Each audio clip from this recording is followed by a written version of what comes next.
Thrilled to have you here, Abby Bielagus, Boston Magazine style editor, and Catherine Varitek. We're going to dish about the BRC top looks from Party in the Park. So exciting. Ladies, we saw lots of black and white on the green carpet this year.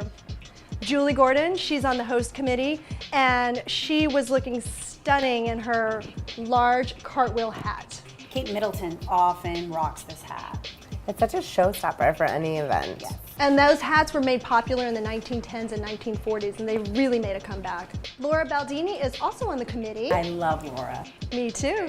And she was wearing a Joshua Weber fascinator and a dress by Jason Wu. Her fascinator was actually live Phalaenopsis orchids. It was fascinating. And fascinator actually comes from a term because in the 1600s in Europe, the ladies would fasten a little piece of lace to their heads. I didn't know that. I didn't know that. Andrew Pham, he took a risk wearing all white, all Dior, and he was wearing a fedora, which was made popular in the Prohibition era in the 20s. It seems counterintuitive, but to store a fedora, you actually fold them. But the fedora is also, it works for both men and women, so it's classic. You can't go wrong with So a piece true. like that. And also in the black and white trend, we have Rachel Summers in a soigné hat and along with an Alexi dress. I love the movement of the feathers that she wore with this hat. It just made everything come alive. Totally. And I love dark hair looks really good with a brightly colored feather like that because it just really pops. And I love how she had that netting over her face so it was like even more sexy. Sophia OSTRER was wearing an Arturo Rios hat and a Zimmermann dress in red polka dots. A whimsical hat like this is always so fun at Party in the Park. And actually Arturo Rios definitely knows his whimsy. He has made hats for J-Lo, Gaga, and Rihanna. He's an LA hat designer. He knows how to combine vintage with modern creations. And birds and nature. I mean, it's a nature event or outside. They're completely welcome. Here we have IRINA Aguirre, and she was in Marie Galvin. Marie's been designing hats for the ladies of Boston for over 20 years. She's so great. And I think this was from her Derby collection. With a headpiece like this, though, I'm wondering how many pins did she physically need to hold her hair together because you need so many. Totally. You have to like do the tease, the back comb, spray it into place.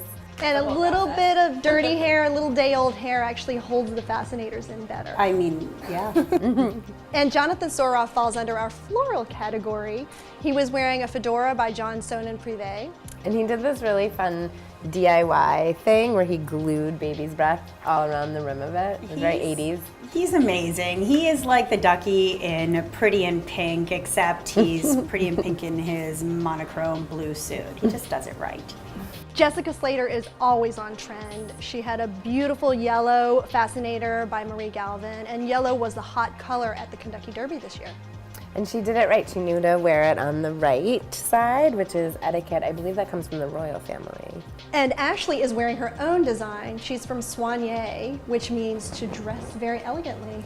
I loved this piece. She actually uses her own vintage findings to create these like really oversized, sexy hats. She's an NFL cheerleader. She knows what's going to make the cameras pop. And so the winner of the BRC top look was Jessica Slater. Of course! She nailed it with that yellow hat. The yellow is the color of the season for the Kentucky Derby and I guess for PIP. Yeah. But she brought it in. She brought the fun with the hat and the shoes. But we did have that classic look I know. too. We also love Julie Gordon. Yes. So Julie Gordon was an honorable mention. But you can't go wrong with anybody. no, it's so Truly, true. I mean, this event raised so much money for such a wonderful cause, and everybody wore their best. It's always so fun. Yes. Yeah. It's the Super Bowl of ladies fashion in Boston. So true. Cheers.